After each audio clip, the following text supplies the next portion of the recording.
Bonsoir à tous. Alors attendez, je suis pas dans le cadre là.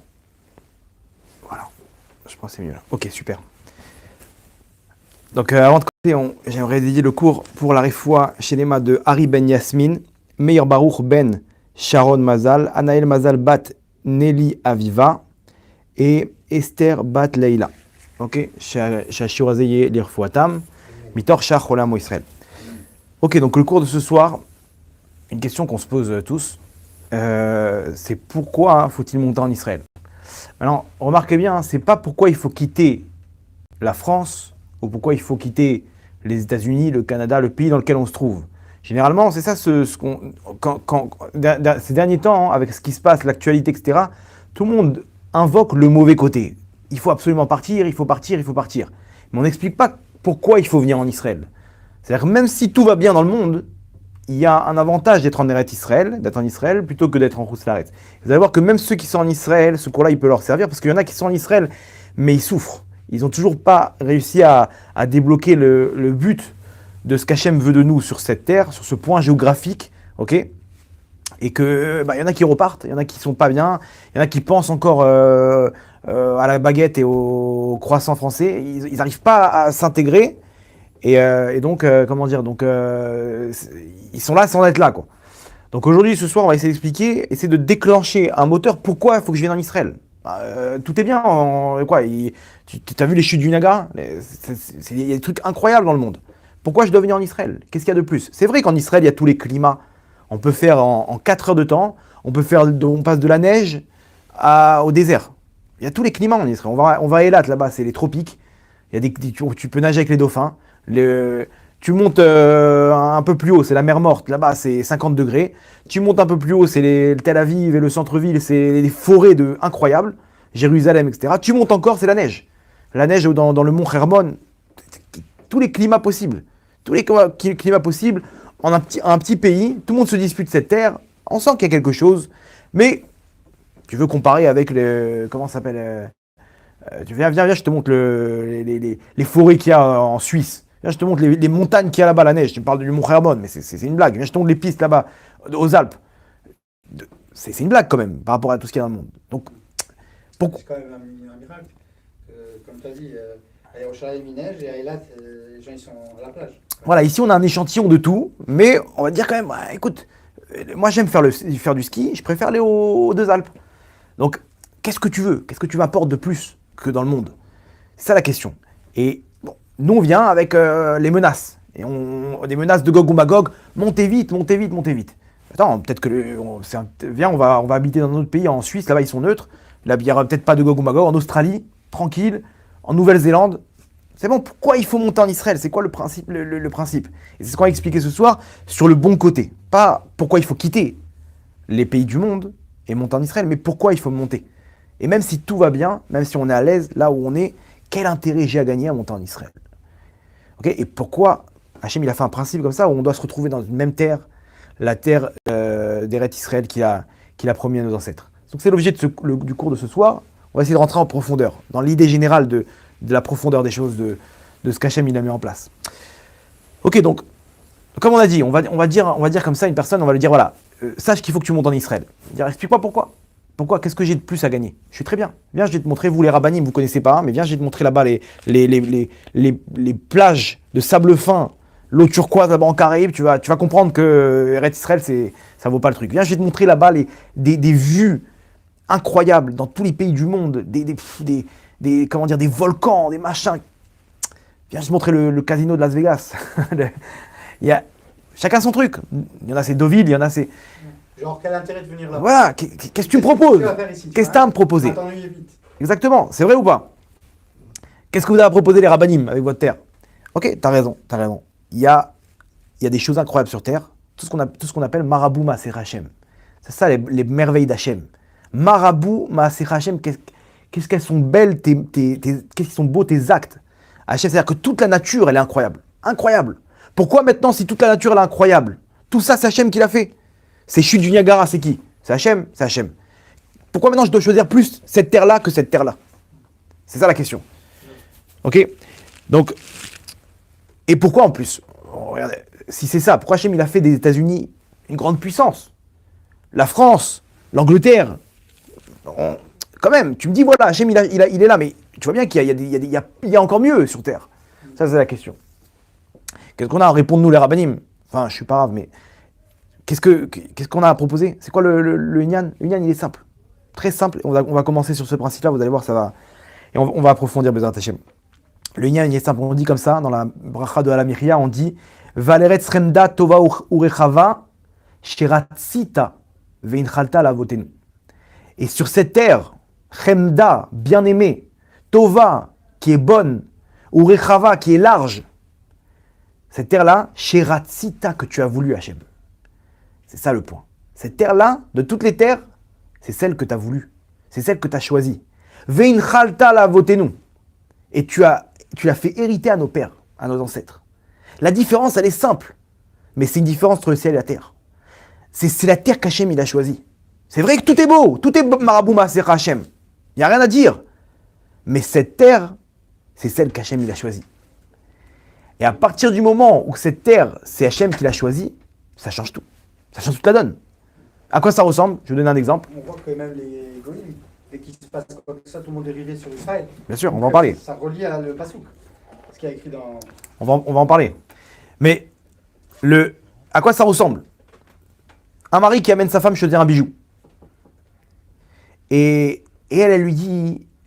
Non, il amène dans un... On va prendre un autre exemple. Un mari qui vient et qui offre un bijou à sa femme. Il lui ouvre le bijou comme ça, elle voit un bracelet, mais d'une beauté. Waouh!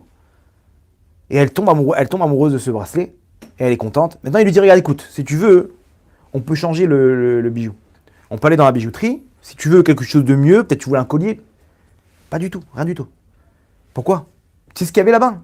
Il y avait des trucs encore plus beaux. Moi, c'est celui-là qui m'a plu. Qu'est-ce qu'elle va dire, sa femme?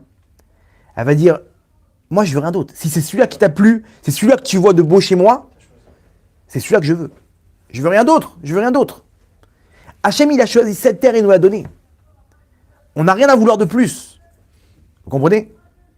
On n'a rien à vouloir de plus. Pourquoi? Parce que c'est ce qu'Hachem, il a voulu pour nous. Cette terre d'Israël, c'est ce qu'Hachem, il a choisi et il a dit à nos pères, Avram, Yitzhak, Yaakov, voilà, c'est votre héritage. Ce qu'on voit tout au long de la Torah, combien Hachem il promet, et cette terre je la donnerai à tes pères, à tes enfants, etc. Et là-bas, quand il sort d'Égypte, pour aller dans la terre de nos pères, des dizaines de versets, des dizaines de versets. Ok? Imaginez-vous combien elle est chère à ses yeux, Hachem, cette terre. On va comprendre pourquoi juste après. Mais à partir du moment où Hachem il a choisi, alors c'est vrai que dans le magasin de bijoux, tu vas aller là-bas, hein, tu vas trouver des trucs beaucoup plus beaux, beaucoup plus chers. Mais elle s'en fiche, la Kala. Et même son mari, il est là, c'est celui-là que je veux, moi. Moi, c'est celui-là qui me plaît, c'est tout. Donc, à partir du moment où Hachem, il a choisi une terre, les autres, elles ont plus d'importance. Même si elles sont plus belles, même si les États-Unis, c'est la première puissance mondiale, même si tu me ramènes des plages de sable fin avec de l'eau turquoise. À partir du moment où Hachem, il a dit, c'est cette terre que je veux pour toi, c'est bon. Donc, déjà, premièrement, ça commence... Pourquoi je dois aller en Israël? Ça commence sur... tout simplement parce que c'est Hachem qui a voulu. C'est comme un khatan, un jeune marié qui va offrir il va ramener le bouquet à sa kala. Ce bouquet-là, elle ne veut pas un autre. C'est ça que je t'ai donné, c'est ça qu'elle veut, et c'est avec ça qu'elle va rentrer sous la roupa. Elle arrive là-bas avec son bouquet.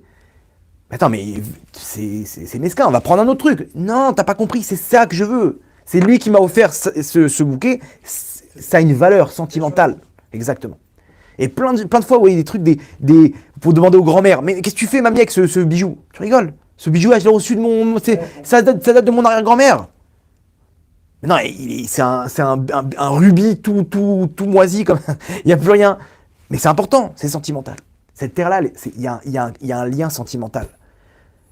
Aretz, ve'alaretz, remda, tova, uchava, sheratzita. C'est ça le point, que tu as voulu, Hachem. Cette terre-là, tu l'as voulu. Veinchalta lavotenu, tu l'as donné à nos pères. Tu l'as fait hériter à nos pères. À partir de ce moment-là, plus rien n'existe au monde. Tu me parles de la France, tu me parles des chutes du Niagara, tu me parles des Caraïbes. Ok, c'est bien, c'est beau, j'avoue, je vois les images. Marabout Maaser Hachem, qu'elles sont belles tes œuvres, Hachem. c'est très beau, magnifique. Je vois ça, moi, des fois, je vois des images comme ça de la nature. J'ai envie de m'évanouir tellement que c'est grand, c'est beau, etc. Tu vois l'espace, tu vois les chutes du Niagara. Quelle grandeur! Tu vois cette eau comme ça qui tombe, là, tu vois des trucs incroyables, des plages, ça te fait rêver. Mais à partir du moment où Hachem il te dit c'est cette terre que je veux pour toi, la terre d'Israël, ça n'a plus de valeur. C'est beau, je regarde le bijou, il est très beau. Alors prends-le. C'est celui-là que je veux, celui-là que tu as choisi pour moi. Eretz Shiratzita, que tu as voulu. Ça, c'est la différence. Ok, maintenant, il faut comprendre une chose. Le Zohar, il dit comme ça. Là, on va rentrer en profondeur, vous allez comprendre maintenant le système. Peut-être d'aller parler après. Il y a aussi le Inyan une fois qu'on vient en Israël, on peut sortir du Voilà, territoire. il y a plein d'alachot. Je ne peux même pas aller voir, entre guillemets, je suis bien Voilà. là, Il y a des alachot, on a le droit de quitter Eretz Israël comme ça, etc. Si c'est pour le travail, si c'est pour se marier, si c'est pour la Torah, etc. Il y a plusieurs raisons. Mais techniquement, s'il n'y a pas une raison de mitzvah, ok, on n'a pas le droit de quitter Israël. Vous vous rendez compte? C'est-à-dire qu'il y a même des alachot où nous on fait des allers-retours. Oh, je vais voir ma cousine, je vais voir mon cousin. Ah, c'est pas simple. Il y a des alachot, il y a des conséquences derrière. À part ça, Donc, je peux poser peut-être une question, ou peut-être vous n'avez pas beaucoup de temps par rapport au cours. Quand, par exemple, les gens, ils organisent, j'ai entendu par exemple en Grèce et en Espagne, on n'a pas le droit d'y aller, en dehors d'Israël. Et ils organisent des pessars, des vacances dans ces endroits. C'est quoi qui donne le terre? Même Torah, j'ai vu, ils font des trucs là. Ils vont en Grèce et bon, ils vont dire c'est peut-être pour il y a des mitzvot là-bas, on fait un truc ensemble, il y a de la Torah, il y a une organisation, etc. Non, il n'y a pas de issou. Il y a une autorisation, mais il faut qu'il y ait une base de mitzvah. À partir du moment où il y a une base de mitzvah, quelqu'un qui va en vacances en dehors d'Israël. Là-bas, c'est bien, j'ai vu comme ça le Rav Wosner, il ramène dans ses questions-réponses là-bas, il ramène qu'on n'a pas le droit d'aller en vacances comme ça. Maintenant, si là-bas, il y a une raison valable, par exemple, de visiter les merveilles de la nature d'Hachem, donc c'est bien, quelqu'un qui va là-bas, de faire une petite visite des merveilles, un truc de nature assez beau, là-bas, il va réaliser la mitzvah de s'imprégner de la grandeur d'Hachem à partir de la nature qui est en dehors d'Israël, et donc il aura validé sa sortie d'Eretz Israël. Mais sinon, comme ça, simple, selon la halakha, il n'y a aucun problème. Là-bas, ils vont dire, comme on fait un truc entre nous, avec des cours de Torah, etc. Donc, il se peut. Ils vont parce que c'est. Genre, on sort de Voilà. la France et on voit un truc organisé. Mais c'est pas. Non, alors, sûrement qu'il y a une base. Moi, je ne veux pas rentrer dans la halakha, etc. Venez, on garde le fil. Le fil. Non, c'est différent. Venez, on ne rentre pas dans le truc, on garde le fil et tout. Après, les questions, si vous avez des questions, on garde le truc. Sinon, ça ne va pas le faire. Mais ça, c'est halakha. Halakha, je ne rentre pas dedans maintenant. Juste. Venez, on garde le truc, comme ça même pour les spectateurs, les auditeurs derrière, ils restent concentrés dans le truc. Mais les questions, halakha, si vous voulez, on laisse à la fin, on laissera un temps pour ça. Mais venez, on garde le fil du cours. Là, on rentre dans la théorie. Pratique, c'est autre chose. Ok, pratique, c'est autre chose. J'imagine, il y a plein de questions qui vont au truc. Gardez-les pour la fin, on fera un côté pratique si vous voulez à la fin. Si vous avez des questions aussi. Mais sinon, on garde le côté théorique pour l'instant. On rentre dans le système. Comment ça marche? Pourquoi? La question est simple. Pourquoi? Venez, les autres questions, on les pose après. Ok? La question maintenant qu'on a posée au début du cours, c'est pourquoi il faut monter en Israël. C'est tout. Mais au niveau théorique, on a dit, premièrement, parce que c'est la terre qu'Hachem il a choisie. Donc à partir du moment où c'est cette terre où Hachem il a mis l'accent dessus, et on dit comme ça dans la Torah, que c'est la terre où Hachem il pose ses yeux du début de l'année jusqu'à la fin de l'année. C'est cette terre-là. Hachem il ne s'occupe pas des autres. Là-bas, il a mis des responsables. Il a mis des anges qui gèrent toutes les terres. Mais cette terre-là, c'est Hachem qui s'en occupe. D'ailleurs, Israël, c'est Yachar Kel. C'est les lettres Yachar Kel, directement Hachem. Directement Hachem. Donc, ça, c'est le premier truc. Maintenant, comment ça marche maintenant? Là, on va ouvrir le capot, on va rentrer dans le moteur. Ok? Pour savoir comment ça marche, vous allez voir pourquoi même une personne qui est en Israël, des fois, elle a du mal. Et souvent, ils ont du mal à s'intégrer, ils ont du mal, il y en a qui repartent. De quoi ça dépend? Alors, le Zohar, il dit comme ça. Le Zohar, il dit, il y a le pasouk de Shir HaShirim qui dit Eviani Amelech Chadarav. Le roi, il va m'amener Chadarav dans sa chambre. C'est-à-dire que là-bas, Shir HaShirim, de Shlomo Amelech, c'est le chant des chants. Le chant des chants, c'est l'histoire d'amour entre Hachem et le Ham Israël. Et là-bas, il y a marqué, c'est des images, il y a marqué Eviani Amelech, il va nous apporter le roi, il m'a apporté le roi dans sa chambre. Comme après un mariage. Et là-bas, il m'amène, c'est que lui et moi. Cheder Ichoud, il n'y a personne d'autre. Vous voyez la kala et le mari, et le khatan, juste après la choupa, ils rentrent dans une pièce, il n'y a personne qui peut rentrer là-bas, ils sont tous seuls. C'est le moment unique où ils se retrouvent, après tant de temps où ils ont attendu pour se marier, ils sont mariés, ils ont quelques minutes ensemble. C'est ça. Eviani Amelech Khadara Vashim Izamen dans sa chambre, sa pièce personnelle.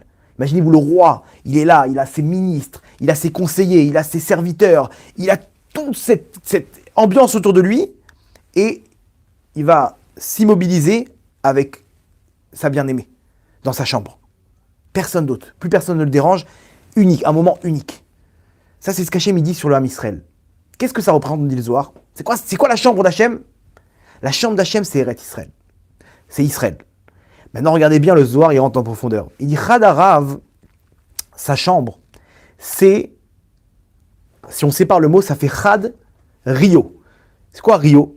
C'est la klipa, une force du mal, qui nous empêche d'arriver en Israël. Ça veut dire que sa chambre, Eretz Israël, Chadarav, ça a aussi une connotation, dedans il y a l'allusion à la klipa, à la force du mal, qui nous empêche d'arriver en Israël. Et vous voyez, toute personne qui arrive en Israël, c'est là que les problèmes commencent. Toute personne qui arrive en Israël, les galères, ils ont fait des films sur ça, je crois, avec Gérard Depardieu, je crois. Ils ont fait un film dessus, il y a des trucs, que des galères, et moi j'ai perdu ça, et moi j'ai eu des moisissures, et je me suis attrapé, et là-bas le chauffeur de taxi, et là-bas je me suis fait arnaquer au restaurant, ils m'ont fait truc, et que les Français, ils ont tous des tonnes d'histoires, combien ils sont faits, mais pas que. Chaque personne, le Baal Shem Tov, il n'a pas réussi à arriver ici. Même pour des trucs beaucoup plus graves. Mais bien sûr, le Rabbi Nachman de Breslev, avant d'arriver en Israël, waouh, qu'est-ce qu'il a fait? Tous nos pères, Rabbi Yaakov Abuchatzera, il a été stoppé en Égypte. Moshe Rabbeinu, il n'a pas réussi à rentrer. Il a supplié à Kadosh Baruch Hu, Hashem a dit stop, arrête-toi. Encore une prière et rentrer. Tous nos pères, ils ont essayé de rentrer, ils ont essayé d'arriver là-bas. Rien à faire, il n'y a rien à faire. Et même ceux qui sont arrivés, comme le Rachaim Akadosh, comme le Ramchal, ils sont restés très peu de temps et ils sont partis. Ils n'ont pas pu profiter. Pourquoi? Parce que là-bas, il y a une force qui s'appelle Rio. Cette klipa, elle s'appelle Rio. Resh Yudvav. Regardez maintenant, Chad, Rio. Chad en araméen, ça veut dire une force qui s'appelle comment? Rio. Donc, ce Chadarav, cette Cheder Ichud, là, cette pièce où je vais pouvoir me retrouver avec Hachem, où je vais pouvoir sentir la proximité avec Hachem, dans son pays, qui est Eretz Israël, il y a aussi dedans la connotation, attention, il y aura un bras de fer. Pourquoi? Parce qu'il y a une force du mal qui t'empêche d'arriver. L'allusion, elle est dans le mot même. Ce mot-là, si tu arrives à surpasser cette force qui s'appelle Rio, tu arrives à Chadarav, tu arrives à la proximité avec Hachem. Vous vous rendez compte? Ça, c'est le pourquoi du... Alors, on va comprendre comment arriver à vaincre ça. Comment vaincre cette klipa. Donc, elle est très dure à vaincre, ok? C'est que des épreuves sur épreuves. Alors, premièrement, ne croyez pas que quelqu'un qui va en Israël, automatiquement, il se retrouve avec des épreuves. Ces épreuves-là, que cette force du mal, elle crée, c'est des épreuves qu'il va avoir dans sa vie dans tous les cas. Parce que les épreuves sont le fruit de nos avérotes, de nos fautes. Donc les fautes, on va être amené à les payer, tôt ou tard. Sauf que quand on arrive là-bas, disons que ça nous tombe d'un coup. La réparation pour arriver dans le palais du roi, pour arriver dans sa pièce. Dès qu'on arrive à surmonter et en même temps se nettoyer la neshama, alors à ce moment on arrive à la prina de Chadarav, de proximité avec Hachem, et à ce moment-là, Israël, on sent une ashgacha pratit, une providence divine qui nous accompagne H24, miracle sur miracle. Une personne, elle est heureuse, elle se sent bien, elle sent Hachem en elle, cette personne. Chose qu'il n'y a pas dans les autres pays du monde. On ne peut pas ressentir ça. Il y a marqué la Avira chez l'Eretz Israël, Markima. L'air, il rend intelligent, il fait développer l'esprit. Là-bas, en dehors d'Israël, on est bloqué, on n'arrive pas à se connecter avec Hachem. On n'arrive pas à se connecter avec Hachem parce qu'il n'y a pas toute cette ambiance, cette proximité avec Hachem. Et c'est pas Chadarav là-bas. Là-bas, on n'est pas dans la pièce d'Hachem. Des fois, il est plus sombre. Bien sûr, là-bas, vous voyez bien. Le même soleil, la même temps. C'est grisaille, ces trucs, c'est angoissant. Ici, il fait tout le temps beau, tout le temps bleu. Il y a une ambiance spéciale. Il y a une ambiance spéciale. Tout le monde pourra vous dire, quand ils arrivent à Jérusalem, surtout au Kotel, waouh, alors là, ça explose dans les cœurs. Combien de gens ils sont arrivés là-bas pour la première fois, ils ont fondu en larmes. Qu'est-ce qui t'arrive? Zechadarav. T'es dans la pièce d'Hachem, là, maintenant. Dans la proximité avec Hachem. Alors imaginez-vous quand on arrive au Beth Amikdash, quelle ambiance. Une personne qui est arrivée au Beth Amikdash, elle était malheureuse, elle ressortait heureuse. Elle était pauvre, elle ressortait riche. Malade, elle ressortait guérie. Il n'y avait plus de problème. Les gens, ils ressortaient. C'est pas d'un coup, il avait de l'argent. Non, mais il arrivait à un moment il comprenait, il sentait plus de manque. Il était avec Hachem. Même cette pauvreté-là, il est riche, il a besoin de rien du tout. Il ressortait du Beth Amikdash, il était dans les bras d'Hachem. Alors là, on le sent moins, pourquoi il y a cette clipa. Il y a d'autres clipotes aussi. Mais cette clipa de Rio, c'est elle qui nous empêche d'arriver à se connecter avec Hachem. Vous comprenez? Donc là... Est-ce qu'on peut être quand même proche d'Hachem, même si on n'est pas là? Je pense que tout le monde va se poser la même question. Ou même pas là en Israël. Ouais. Bien sûr, on peut. J'étudie, je suis proche d'Hachem. Bien entendu. Le Péléouet, il ramène ça. Il dit qu'une personne, elle peut créer une proximité avec Hachem même en dehors d'Israël. Ouais. Mais il faut s'accrocher. Il faut s'accrocher, etc. Il le faisait. Il y avait des sadikim qui y arrivaient. Hein? Alors voilà. On a comme un cadeau en plus. On va expliquer maintenant. Voilà, on va expliquer un peu comment ça marche. Vous allez comprendre que c'est beaucoup plus dur. Là, c'est automatique ici. Maintenant, on a donc on a compris que il y a ce qui m'empêche d'arriver à la dvekout b'Hachem, à la proximité avec Hachem. Il y a une force du mal ici, mais techniquement, une personne, elle y arrive. Ici, elle y arrive. Elle y arrive, et c'est pour ça que, comment dire, alors, on va expliquer pourquoi. Comment ça marche? On a dit Israël, c'est les lettres de Yachar Kel, directement Hachem. Alors, il faut savoir, le Zohar, il ramène comme ça, le Zohar Lech Lecha, je crois, il ramène que Avraham Avinu, lui, il avait une capacité à se connecter avec les anges qui représentaient l'endroit géographique dans lequel il était. Et là-bas, il était à Haran au début, et il arrivait à un peu analyser l'ange qui dominait. Jusqu'à qu'il a parcouru plusieurs endroits, et il arrivait à Canaan. Quand il est arrivé là-bas, il a commencé à analyser l'ange qui dirigeait là-bas, et il a compris que c'était pas un ange, c'était quelqu'un qui était bien au-dessus de tous les anges. Il a compris qu'il y avait une force éternelle, illimitée. Il a dit, ouais, il y a quelque chose de plus là. Et c'est là-bas qu'il a commencé à prendre conscience, qu'il a quitté toutes ces idoles, il a compris qu'il y avait une force au-dessus. Et effectivement, c'est là-bas qu'Hachem s'est dévoilé à lui, et il lui a dit, voilà, il n'y a qu'un Dieu, etc. Fonce, maintenant tu peux y aller. Il a compris une chose, de ce Zohar-là, on apprend que celui qui dirige en Israël, c'est Hachem. Ceux qui dirigent dans les autres pays, c'est des représentants. Hachem, il a mis un ange pour chaque nation. C'est-à-dire qu'en France, il y a un ange. En Royaume-Uni, il y a un ange. En Russie, il y a un ange. Syrie, il y a un ange. Chaque nation, alors des fois, c'est le même ange qui représente plusieurs pays, plusieurs nations. Ok? Et d'hommes, il y a par exemple Roussia et Souria, c'est les mêmes lettres.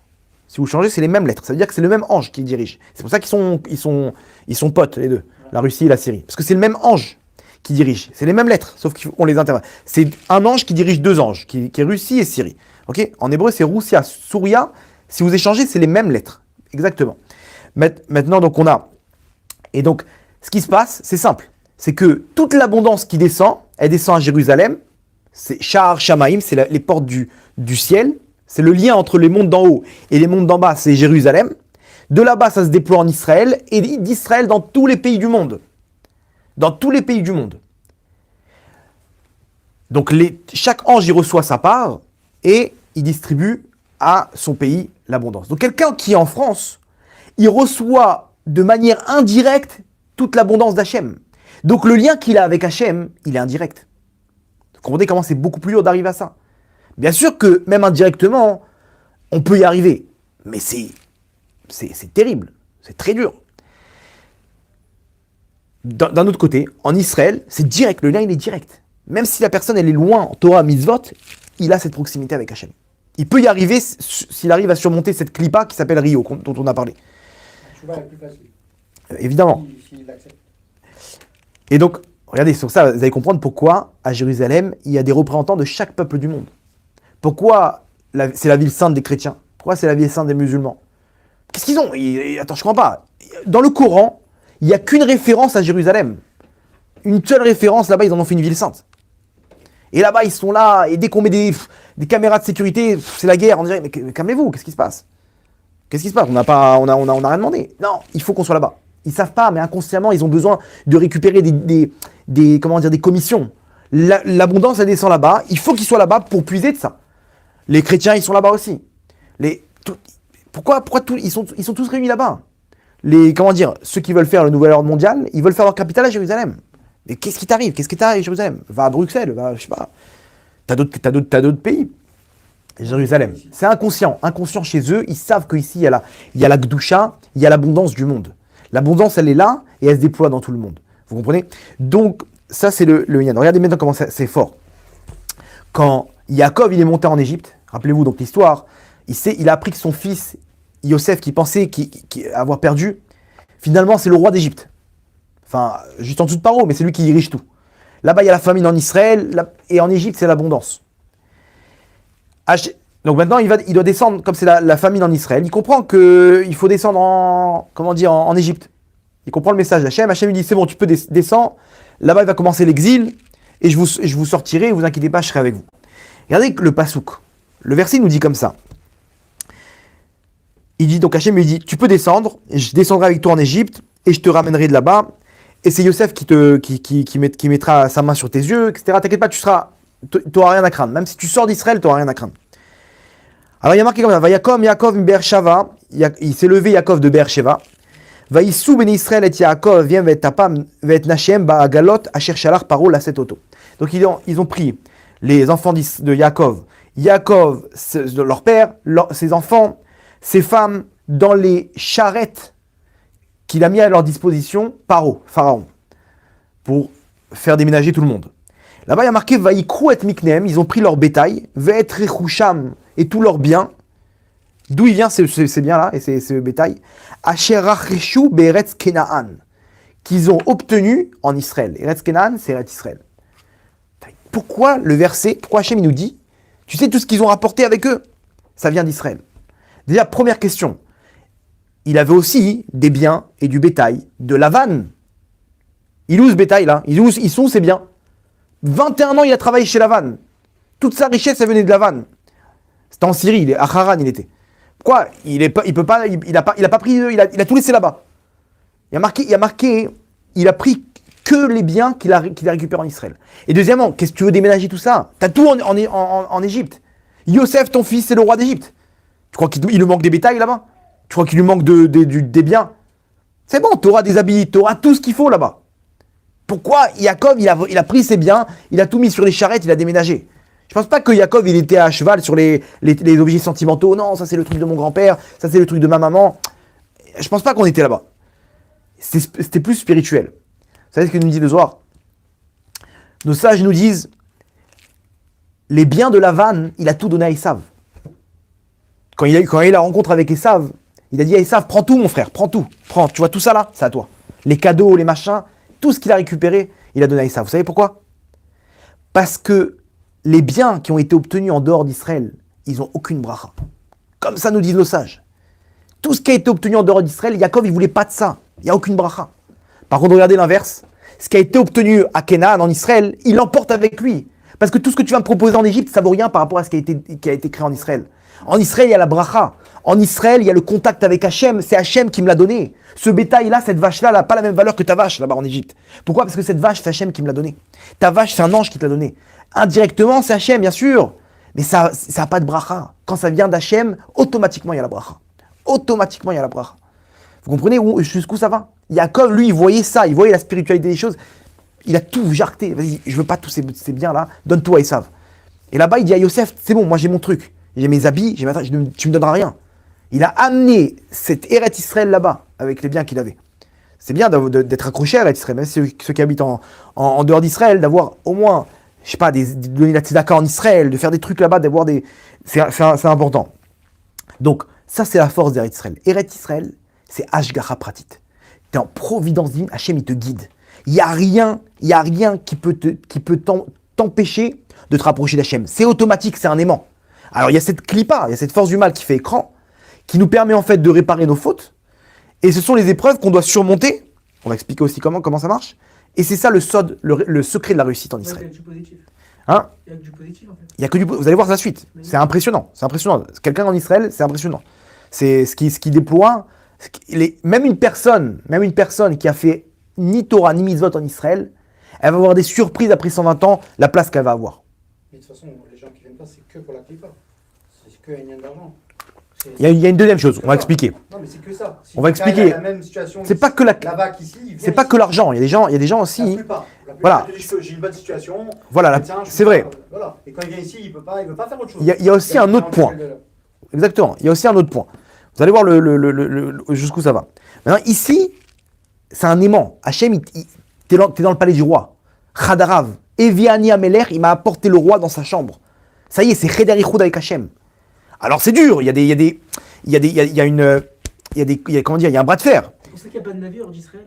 Hein? C'est pour ça qu'il ne peut pas y avoir de navire. Il n'y avait pas de navire, il n'y avait pas de prophète en dehors d'Israël, exactement.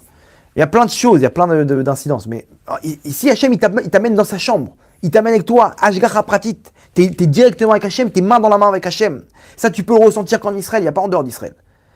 Il y a indirectement. On ne parle pas de ceux qui ne peuvent pas monter, etc. Mais même des rabbanim qui font un travail monstre, des Chabad, en Ukraine, là-bas, ils ont sauvé des vies, ils ont fait un travail. Bravo, chapeau, vraiment, tout ce qu'ils ont fait.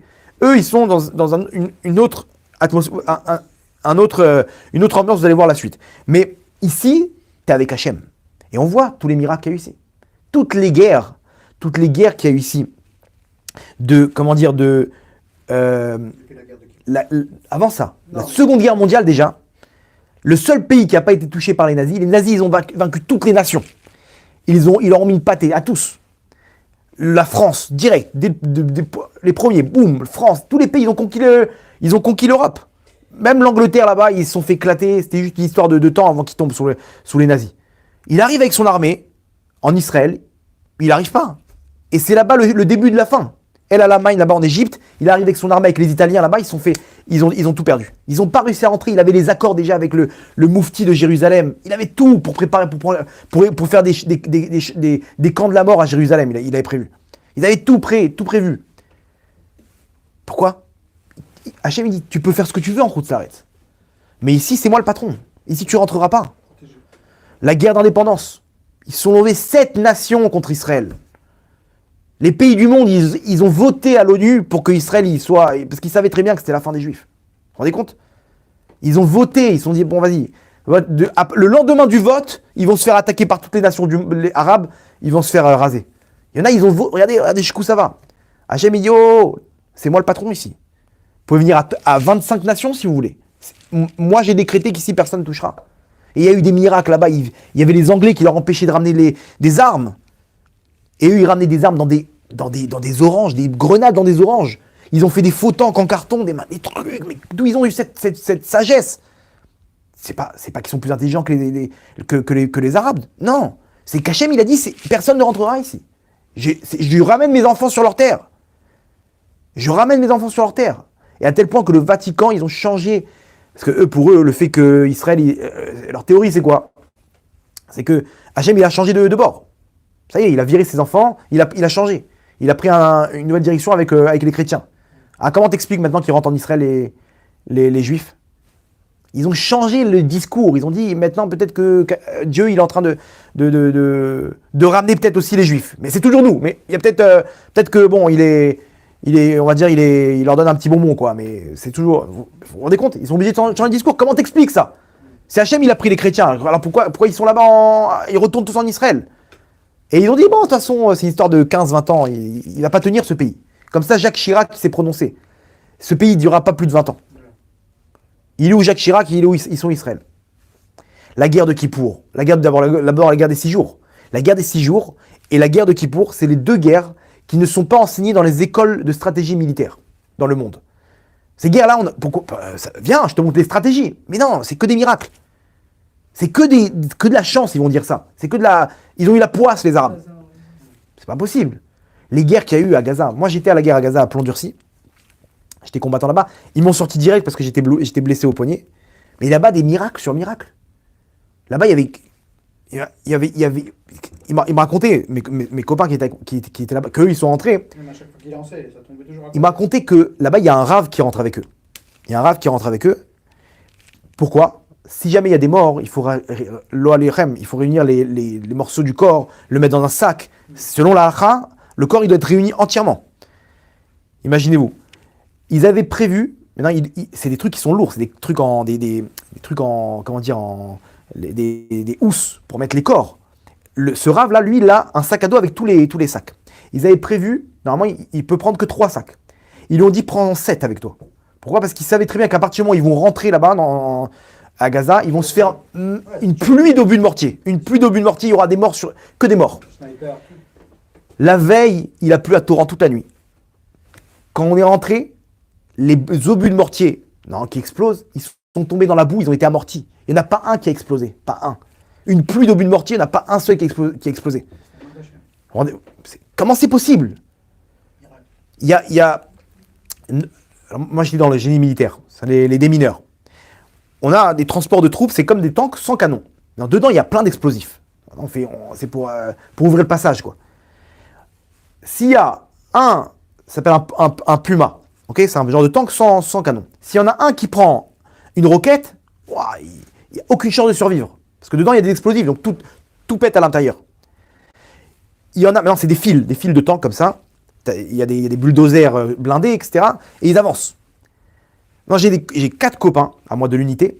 Ils sont derrière le bulldozer. Il y a un bulldozer blindé. C'est un bulldozer blindé, un tank et ce transport de troupes des démineurs. C'est les premiers. Ils avancent comme ça et ils restent bloqués. La chaîne, elle reste bloquée.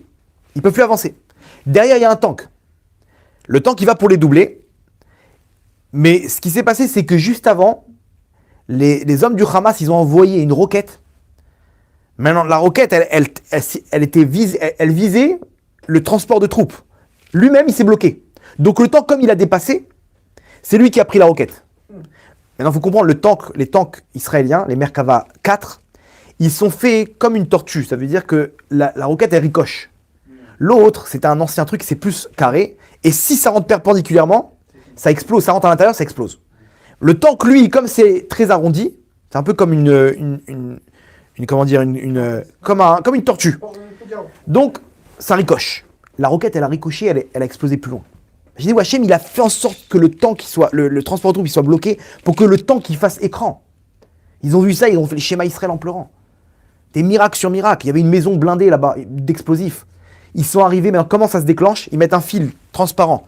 Dès qu'ils avancent comme ça, les soldats, le fil, il se craque, tout explose, la maison, elle leur tombe dessus. Ils arrivent pour entrer là-bas, ils voient un oiseau debout comme ça. Sur le fil. Tu peux pas voir le fil, il est transparent. Et là-bas, il s'arrête, il dit, mais c'est pas possible. Comment l'oiseau, il tient dans les airs sans voler?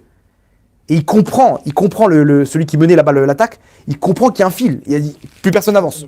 Ils sont retournés, et là-bas, ils ont fait sauter la maison. Mais vous vous rendez compte, Hachem, il a envoyé un oiseau, il a dit, pose-toi là. L'oiseau, il est posé, il comprend rien. Il sait pas ce qui se passe. Il est là pour la mission. Vous vous rendez compte? Ça, c'est Eretz Israël. Ce pays de miracles, ça, c'est pour l'homme Israël, mais chacun d'entre nous, il peut raconter des histoires de miracles sur miracles. Pourquoi? Parce que c'est comme ça. Israël, c'est la relation avec Hachem. Il n'y a pas de... C'est comme ça. C'est Méala et Ver. Ok, maintenant, c'est pour ça que Eretz Israël, ça influence, vous avez compris, Sha'ar Shamayim, ça influence sur tout le monde. J'avais parlé comme ça avec j'ai un ami à moi, il est proche d'un très grand tzaddik. Un tzaddik caché il fait des opérations dans ce monde-là, il fait des actions vraiment pour la Géoula. Donc de temps en temps, j'essaie de récupérer des infos. Et quand ça a commencé la guerre avec l'Ukraine, je lui ai dit, dis-moi, qu'est-ce qu'il pense ton Rav et tout, Gog ou Magog et tout, c'est quoi le... Il m'a dit, pas du tout, il n'est pas là-bas. J'ai dit quoi? Il m'a dit, lui, il n'est pas dans les trucs trop vagues. Pour l'instant, la guerre en Ukraine-Russie, il lui a dit quand même, il a dit, c'est pas encore le point là. Ça va prendre du temps, mais on y arrivera.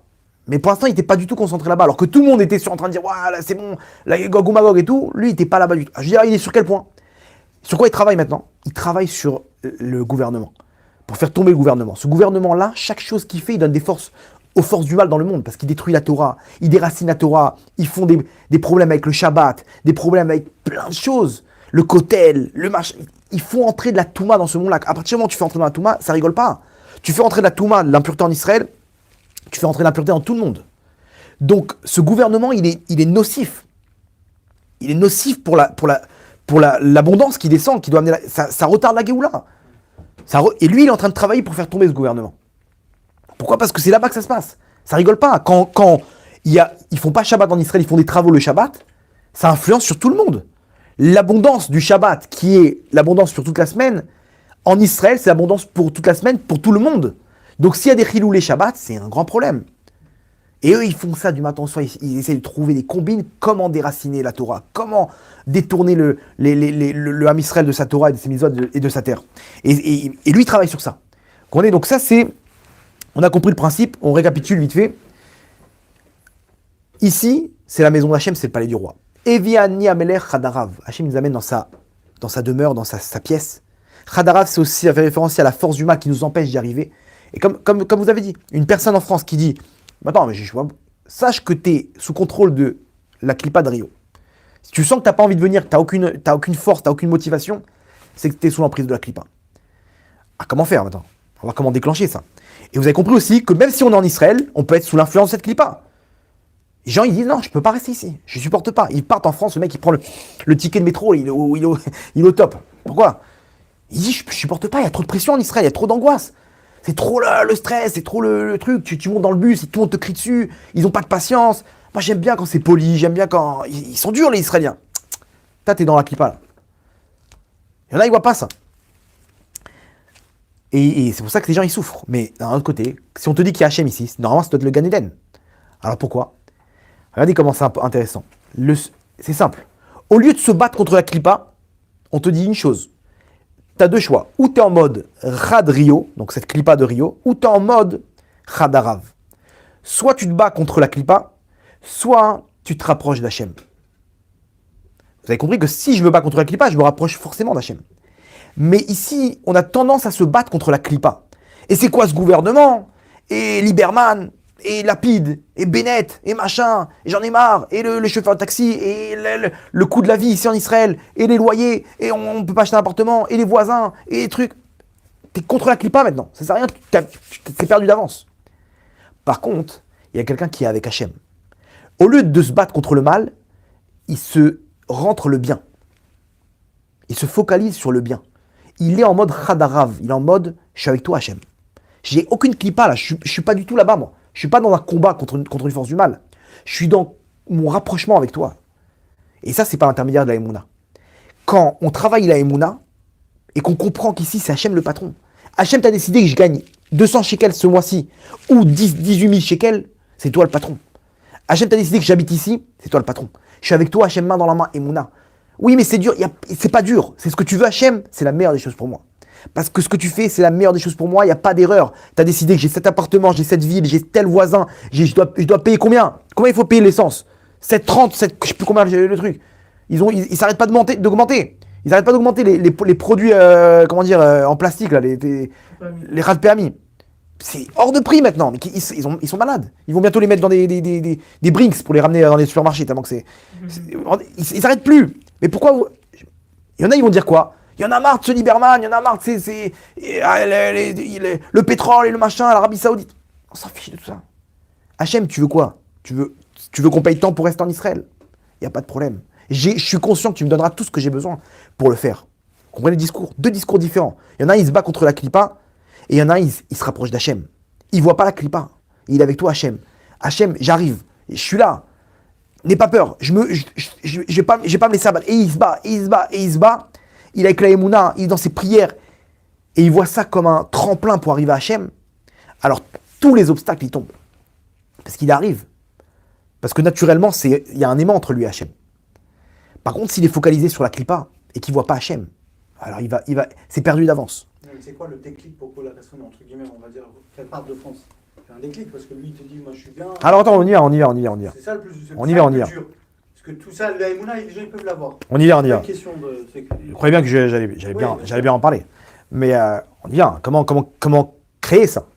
Comment créer ça? Non, comment se préparer surtout. Donc, on a compris que le secret de la réussite, c'est combien je veux me rapprocher d'Hachem. Si mon objectif, c'est toi, Hachem, il n'y a rien qui peut m'empêcher d'arriver à toi. Je suis en Israël, je veux être avec toi, Hachem, dans tes bras, dans ta Emouna, je prie à toi, je fais les misotes pour toi, et je le fais pour toi, et que pour toi, tous les obstacles, ils tombent. Et remarquez bien, ceux qui ont réussi en Israël, c'est ceux qui sont montés avec la Emouna. Ceux qui sont montés sans la Emouna, ils ont préparé une alia de dingue. L'appartement était déjà prêt, le mec, il avait 10 millions dans son compte, tout était prêt. Ces gens-là, ils ont vite reparti.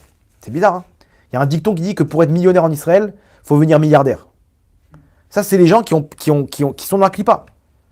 Mais si tu es avec Hachem, tu viens avec 1 euro, tu peux réussir en Israël. Combien de gens ils ont réussi, ils sont montés avec la Emouna? Vous comprenez? Ça, c'est les Meraglim. Les Meraglim, la faute des Meraglim, des explorateurs, c'était attends, c'est quoi cette terre, Hachem? T'es dans la clipa, t'es en train de voir les géants. C'est une terre qui mange ses habitants. Yehoshua là-bas et Caleb, ils ont dit quoi? Mais tu vous rigolez? On va les manger comme des chagavim, comme des sauterelles. Ils sont avec Hachem, mais c'est pas des géants, c'est des sauterelles. Parce que moi, je suis avec Hachem. Je suis pas avec ces géants. Toi, tu es dans la clipa, tu vois la clipa, tu vois des géants devant toi. Mais moi, quand je suis avec Hachem, je vois des sauterelles. Et ils ont eu raison finalement ou pas? Les explorateurs, ils ont mis l'angoisse là-bas au Bnei Israël. Et là-bas, ils ont gagné toutes les guerres. Vous comprenez la différence? Ou tu vois des géants, tu vois la clipa, ou tu les vois comme des sauterelles. Parce que tu es avec Hachem. Donc, comment je dois monter en Israël? Comment je dois m'installer? Je suis avec Hachem. Quand on te dit, oui, mais comment tu vas faire? Tu n'as pas de diplôme, tu connais pas la langue. Ça, c'est zéro pour Hachem. Je veux me rapprocher d'Hachem. Et alors, tu verras que je vais réussir. Moi, je me rappelle mes parents, quand ils sont montés en Israël, ils devaient vendre la maison dans laquelle ils étaient. Mon père, il commence à faire des allers-retours. Pour préparer, savoir dans quoi il va travailler, qu'est-ce qu'il va faire. Quelques mois avant. Et ils devaient vendre la maison. Ils avaient prévu une date d'alia. Ils sont partis avec la Emouna. Ils ont dit, on part coûte que coûte. Ils ont pris une date à l'agence juive et ils se sont dit, on vend pas la maison, on part. C'est ce qu'on veut. Là, ils sont où? Ils sont dans la Klippa ou où ils veulent se rapprocher d'Hachem? Même si ils ne parlent pas d'Hachem, mais dans leur cœur, il y a ce point de se rapprocher d'Hachem, même c'est inconscient. C'est dans l'inconscience. Écoutez bien, 3 semaines avant, ils n'ont toujours pas un acheteur. Il n'y a personne qui vient visiter la maison. Une maison, ils n'ont mis pas un prix, ils voulaient partir. Ils ont vendu, ils voulaient prendre aucun meuble, ils voulaient tout refaire là-bas. Qu'est-ce qu'on fait? On va où? Si on n'a pas d'argent, on va louer une maison, mais il faudra faire des allers-retours. Tu commences une... On fait quoi? Alors, ils avaient pensé, bon, on reporte, l'année prochaine peut-être. Non, on y va. Et ils ont gardé. 10 jours avant, ils vendent la maison. Il y a un mec qui rentre, il fait un tour. Il dit, pourquoi vous partez? Elle est magnifique cette maison. Je la prends tout de suite. C'est quoi votre prix? Il a mis le prix tout de suite. Ça s'est fait en 2 jours. Pour lui, il comprenait pas. Pourquoi vous partez? Ma mère, elle lui dit là-bas, elle dit, vous voulez pas les meubles aussi? Il devait repartir là-bas, les meubles, il devait les laisser. Je vous vends tous les meubles, je vous fais un prix. Mais bien sûr, il a tout pris. D'où il sort ce type? Il a tout pris 2 semaines avant. Ils sont repartis. Hachem leur dit, vous inquiétez pas. Et tout ce qu'ils ont fait, chaque épreuve qu'ils avaient, chaque fois, comment on va faire? Non, c'est bon. Hachem, il nous a aidés, il nous aidera encore. Et comme ça, d'étape en étape. Ils sont arrivés avec la Emouna. Il n'y a pas de clipa. Il y a eu une petite clipa comme ça de est-ce que tu as vraiment la Emouna? Est-ce que on part en Israël? Et les portes, elles sont ouvertes. Et il y en a qui ont tout préparé, ça fait 10 ans qu'ils préparent. 1 an après, il est où Ah, t'es pas au courant, il a dû partir, le pauvre. Quoi? Sa société, elle a fait faillite, il est... Vous comprenez la différence? Là, il est avec les géants, il est avec la Klippa, là, il est avec Hachem. Ça, c'est le secret de la réussite. Maintenant, comprenez bien que c'est ça l'accusation qu'il y a. Pourquoi Hachem, il secoue et que, entre parenthèses, il y a certains rabbins qui disent que la Shoah, elle est venue parce que les gens, ils ne voulaient pas monter en Israël. Vous savez ça? Comme ça, il poussait le Gaon de Vilna, il poussait les gens à monter, il leur disait montez. Et au bout d'un moment, il y a une accusation. Parce que Hachem, il est là, il voit ses enfants, il dit mais pourquoi vous voulez pas monter? Vous voulez pas de moi comme roi? C'est comme un homme qui attend sa bien-aimée. Et elle lui dit non mais c'est bon, je suis bien chez mes parents. Mais viens, mais rentre à la maison. Qu'est-ce que t'as de plus là-bas? Je peux tout te donner. Bon, je vais réfléchir, je vais venir en vacances. Au bout d'un moment, son mari, il craque. Hachem, il est là, il leur dit, mais qu'est-ce que vous avez de plus là-bas? Je vous propose le Beth Amikdash, je vous propose la Géoula, je vous propose un monde de Gan Eden. La proximité avec Hachem. Et inconsciemment, qu'est-ce qu'on dit là-bas? On dit, attends, je sais bien, j'ai tout ce qu'il faut. C'est super. T'as même ton Daf Yomi, t'as même ta Torah, t'as même ta synagogue, t'as tout ce qu'il faut. Mais il te manque une chose. Il te manque que, au fond, inconsciemment, tu ne demandes pas à Hachem. C'est quoi la preuve? C'est que dès qu'il y a des histoires dans l'actualité, de 3e guerre mondiale, etc., d'un coup, les gens, ils ont peur. Dès qu'on parle de Géoula, de Mashiach, les gens, ils ont peur. Vous savez pourquoi? Parce que leur Neshama, elle a peur. Leur Neshama, elle sait très bien qu'Hachem va leur demander des comptes. Pourquoi tu n'as pas demandé ma royauté? Pourquoi t'es resté là-bas avec tes baguettes? Ok, tu peux rester en France, il n'y a pas de problème, mais est-ce que dans ton point, tu as réveillé le fait d'être avec moi? Il y a marqué dans Yeshaya, le prophète Yeshaya, il y a un passage qui dit comme ça, Achar Yashuvu ou Bikshu et David Malkam. Ce passage-là, ce verset-là, c'est le secret de la Géoula. Comment ça va se passer? Il y a 2 étapes. Achar Yashuvu, une fois qu'ils vont faire tchouva les Bnei Israël à la Géoula, c'est pas terminé. Il y a marqué ou Bikshu et David Malkam, ils devront demander le Mashiach. On dit oui, il faut faire tchouva, c'est vrai, pour la Géoula. Ok, j'ai fait tchouva, je suis avec toi. Hachem, c'est bon, j'ai fait Shabbat, j'ai étudié la Torah. Hachem, il dit, ok, mais tu demandes ma royauté. Ou Big Shou et David Malkam, est-ce que tu l'as, cette deuxième étape? Et c'est là que ça bloque. Pas fait l'essentiel. C'est là que ça bloque, parce qu'il y en a qui n'ont pas la première étape. Ils font ni Torah ni mitzvot ici. Mais au fond, s'ils sont en Israël, c'est qu'ils ont ce point-là. Ils ont demandé la royauté d'Hachem. Ils ont voulu voir la grandeur d'Hachem. Inconsciemment. Il y a des gens comme ça, inconsciemment, ils ont voulu ça. C'est ceux-là qui se retrouvent en Israël. Et il y en a qui sont en France aussi, ils ont ça. Par exemple, voilà, des Chabad qui sont là-bas pour ramener les Juifs à la Torah. Hein. Eux, ils veulent qu'une chose, c'est que Hachem y soit roi. Donc eux, ils ont cette prina, c'est sûr. Cet aspect de voir Hachem comme roi. Le rabbi, combien il parlait du Mashiach. Ok, ils ont ça. On parle des rabbinim qui sont là-bas pour élever le Ham Israël, etc. Eux, tout leur but, c'est qu'Hachem y soit roi. C'est pour ça qu'ils sont encore là-bas. Mais eux, si ça tenait qu'à eux, ils partiraient. On ne parle pas de cas où les gens ne peuvent pas monter, etc. Mais est-ce que tu as mis en place... C'est fort ce que tu dis. C'est des millions de trucs qui sont faits, tu vois, en France. Les écoles, les betteraves, enfin, tu connais, tu as vécu en France. Donc voilà, comment on explique justement cette subtilité? Alors quelqu'un il peut dire, voilà, moi je suis avec eux, Rabat toute ma vie. Alors non, alors voilà. Donc oui, mais est-ce que tu demandes Hachem? Alors oui, les Rabat, d'accord, mais ceux qui ont fait tchouva là-bas, il y a encore une écouda. Ou Big Shou et David Malkam, ils doivent demander Mashiach. C'est quoi demander Mashiach? Pas pour le Mashiach, pas parce qu'on a trop d'épreuves et parce qu'on n'a plus d'argent et on n'a plus de Parnassa que le Mashiach doit venir, mais parce que pour toi, Hachem. Parce que quand le Mashiach sera là, ta royauté va se dévoiler. C'est une des questions qu'on pose après 120 ans à une personne. Si Pita le Yeshua, t'as espéré en la délivrance? Comment ça j'ai espéré? Bien sûr j'ai espéré. Pas pour arrêter les... Comment dire? Pas pour arrêter tes épreuves. Parce que, est-ce que tu avais ce point d'amour pour Hachem? Est-ce que tu voulais Hachem? Et ça, c'est une accusation. C'est pour ça qu'il y a eu la Shoah, selon certains raves. C'est pour ça que maintenant Hachem est en train de secouer. Vous croyez quoi? Vous croyez que ça va pas partir en cacahuète maintenant? C'est ce qui se passe maintenant. La Russie, etc. On y est. Pourquoi la guerre de Gog ou Magog, c'est pourquoi? C'est pour que les Juifs ils puissent monter. Qu'est-ce qui s'est passé en Algérie? Qu'est-ce qui s'est passé en Allemagne? Qu'est-ce qui s'est passé en Espagne, au Portugal? Qu'est-ce qui s'est passé là-bas en Italie? Qu'est-ce qui s'est passé en Russie, en Ukraine? Combien de pogroms? Quoi, maintenant c'est terminé cette histoire? C'est tout le temps la même histoire. Hachem nous dit, Big Shou et David Malkam, demandez, après 100 ans, Hachem va dire, Tipita les choix, t'as espéré en ma délivrance. Rabbi Nachman, quand il est monté en Israël, Rabbi Nachman Breslev, il a eu des épreuves sur épreuves. La clipa là-bas de Rio, elle a attrapé. Il s'est retrouvé malade, il s'est retrouvé sans argent. Il s'est retrouvé dans le bateau là-bas, il y avait des tempêtes. Le bateau, il a failli couler. Il était allongé sur un lit, il était alité. Et il s'est dit, ça est top. Qu'est-ce que tu veux? Mon grand-père, le Baal Shem Tov, il n'a pas réussi à monter. Je vais monter moi. J'arrive en Israël. Il a failli abandonner, après il s'est dit, mais attends, mais qu'est-ce que je m'en fiche? Même s'il n'y arrive pas là-bas, pourquoi dans ma tête je vais abandonner? Oui, Hachem, je veux quand même monter en Israël. Je veux quand même. Je te veux. Je veux atteindre la proximité, Hachem. Je n'abandonnerai pas ça. Techniquement, peut-être que j'y arriverai pas. Mais dans ma tête, je suis là-bas. Et il a réussi. C'est là que tout s'est calmé. Quand on est dans le bateau, il n'était pas encore en Israël, mais il avait cette prinade de Big Shou et de David Malkam. Il voulait Hachem.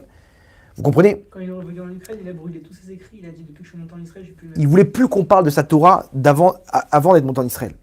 Ce qu'il a dévoilé dans sa Neshama quand il est arrivé en Israël, la proximité qu'il avait avec Hachem, quand il est reparti en Ukraine, il voulait plus. Il a dit tout ce que j'ai dit avant de monter en Israël, c'est zéro. À partir de ce que je vais dire à partir de maintenant, c'est ça qui va compter. Et tout le Likutei Moharan là-bas, il y a quelques pages, 2-3 pages de ce qu'il a dit, de ce qu'il a dit avant d'être monté en Israël. Et il a poussé les gens à monter en Israël. Lui, il est reparti parce qu'il avait des tikkunim à faire là-bas avec les Neshamot, etc. Vous comprenez? Donc c'est ça la différence. Regardez mieux que ça. Pourquoi Dathan et Aviram ils sont sortis d'Égypte? Ça c'est une question à $1 million. Vous savez c'est qui Dathan et Aviram? Dathan et Aviram c'est ceux qui ont fait le veau d'or. Ils sont montés avec le Erev, ils ont fait la pagaille là-bas dans l'Israël. C'était des Réchaïm terribles. Attends mais il y a 4 cinquièmes qui sont restés en Égypte. Et il y a un cinquième qui sont sortis. Dedans il y avait des Erev, des pourris et des Réchaïm comme Dathan et Aviram. Vous savez ce qu'il dit le Roche? Le Roche à la Torah, là-bas, il dit sur place. Il dit parce que eux, ils avaient cette Nekuda de Tzipita et Yeshua. Eux, ils espéraient voir la délivrance d'Hachem. Ils étaient loin d'Hachem. C'était des Réchaïm, ils ont fait tous les problèmes de la terre. Ils se sont fait engouffrer là-bas dans la terre. Ils se sont fait engloutir avec Korach. Mais pourquoi ils sont sortis? Parce qu'ils avaient ce point-là qu'ils ont réveillé de dire waouh, j'aimerais bien voir la grandeur d'Hachem. C'était peut-être dans leur inconscient. Hachem, il a dit, venez par là, vous sortez. Et les 4/5e, il y avait peut-être des rabbanim là-bas, des grands tzadikim. Eux, dans leur cœur, ils n'avaient rien pour Hachem. Hachem dit, game over. Peut-être pour la délivrance finale, tu viendras. Mais tu ne peux pas sortir. Parce que quand on leur dit, allez, montez en Israël. Mais qu'est-ce qu'on va faire dans le désert? Attends, je ne comprends pas. Si Hachem, il te dit, monte en Israël, tu vas dans le désert, tu cours. Et viens, Amelech Hadarav, amène-moi avec toi, Hachem. Et Hachem, il dit là-bas, Zachar Tilach Chesed Neoraïr. Les meilleurs moments pour Hachem, quand il ouvre l'album de photos du Ham Israël. Ça faisait quoi le meilleur moment où Hachem, il pleure quand il voit ses photos? C'est quand il voit comment le Ham Israël l'a suivi, alors qu'il n'y avait rien dans le désert. Zachar Tilach Chesed Neoraïr. Ahavat Kelulotaïr. Cet amour de jeunesse que tu avais pour moi, tu m'as suivi comme une kala, comme un mec qui prend la voiture, il dit allez, je t'emmène à Deauville. Et il prend sa femme comme ça avec sa décapotable. Pourquoi quand tu vas faire demain le travail, elle pose pas de questions, elle est tellement amoureuse qu'elle le suit. Le Ham Israël, il est parti, il est tellement amoureux d'Hachem. On te suit où tu veux, Hachem, dans le désert. On y va. Attends, mais les enfants, ils ont de quoi? Qu'est-ce qu'ils vont manger là? Il n'y a pas de question. À partir du moment où tu es amoureux, il n'y a pas de question. Qu'est-ce qu'on va manger? Où on va aller? Comment on va faire? Ça, c'est si au fond, tu n'as pas envie. Et dès qu'ils ont commencé à poser des questions, mais attends, mais qu'est-ce que je vais faire en Israël? Et j'ai ma parnasse. Essaye de voir Hachem. On t'a pas dit de passer à l'acte. Cette partie-là, c'est les moulins. Essaye de voir Hachem. Savoir Essaye de réveiller. Vous comprenez? Là, comment quelqu'un il fait quand il est en France? Essaye de réveiller. Est-ce que tu veux Hachem dans tout ça? Pose-toi la question. Tu veux être avec Hachem ou pas? Si Hachem il te dit mon fils, prends-moi la main. Tu lui prends la main ou pas? C'est ça la question qui vous fait. Et quand tu arrives à réveiller ça dans ton inconscient, Hachem il t'amène dans son Aviani Amelech Hadarav. Il t'amène dans sa cheder, dans sa pièce. Il t'amène dans son pays. Tous ceux qui sont en Israël ici, ils ont réveillé ça chez eux. Ils ont réveillé ce point-là. Alors je vous pose la question. Est-ce que... Attention, il y a quand même un truc, c'est qu'il y a quand même le Erev Rav ici. Pas tous ceux qui sont là, ils ont cet amour pour Hachem. Il y en a qui sont des Neshamot du Erev Rav. C'est quoi les Neshamot du Erev Rav? Eux, c'est des Neshamot qui sont... C'était pas les Bnei Israël. Ils sont montés, c'est les sorciers d'Égypte, qui ont voulu voir la grandeur d'Hachem, mais pas par amour pour Hachem, mais par concurrence. Pour voir, attends, viens, on va analyser cette force. On va saboter. Voilà. Mais plus pour voir par intérêt. Pour analyser au quotidien. Ces Neshamot-là, ils sont montés, Par intérêt. et il y a un tikkun pour ces Neshamot-là, et à la fin des temps, les Zohar dit, c'est eux qui vont diriger l'Am Israël. Donc, il y a des gens aujourd'hui qui sont là pour détruire la Torah et l'Am Israël. Ça, c'est des Neshamot du Erev Rav. Comment on peut les reconnaître? C'est simple. La Gemara nous dit il y a 3 choses pour reconnaître c'est quoi un juif. 3 caractéristiques. Rachmanim, ils sont miséricordes. Ils sont pleins de bonté, les juifs. Gomel Chassadim, ils aiment donner. Baïchanim, ils sont timides.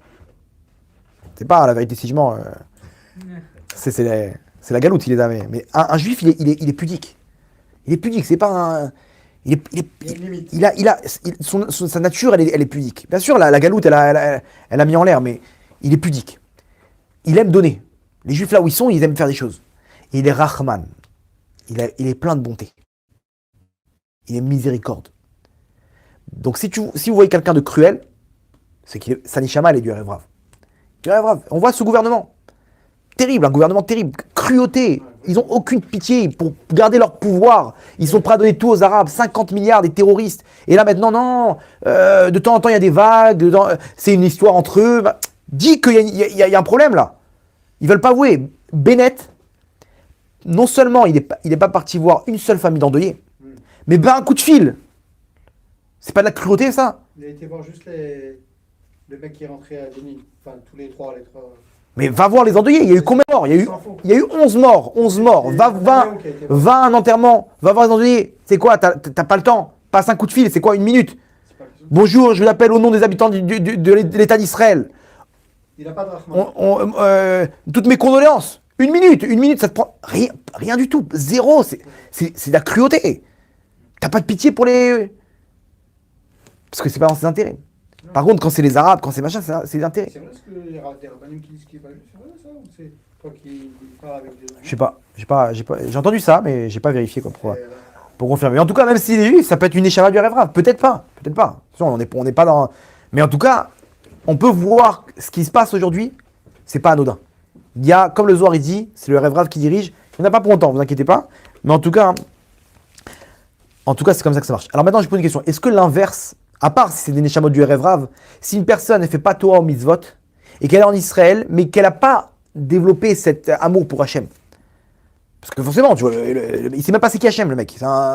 Il est monté d'Ukraine, il a grandi comme un chrétien, il est arrivé ici. Est-ce que l'inverse, ça marche? Nous, on a dit quoi? On a dit qu'une personne qui se trouve en dehors d'Israël, et qui réveille cet amour, il a une prina d'Eretz Israël, et automatiquement, Hachem, il va l'amener tôt ou tard en Eretz Israël. Et même s'il l'amène pas, il a cette proximité avec Hachem, c'est une question de temps avant qu'il arrive. Mais il est déjà dans cette prina, dans cette bulle d'Eretz Israël. Est-ce que l'inverse, ça marche? Ça veut dire quoi l'inverse? Quelqu'un qui est en Israël, mais qui est en prina de Chutz Laaretz.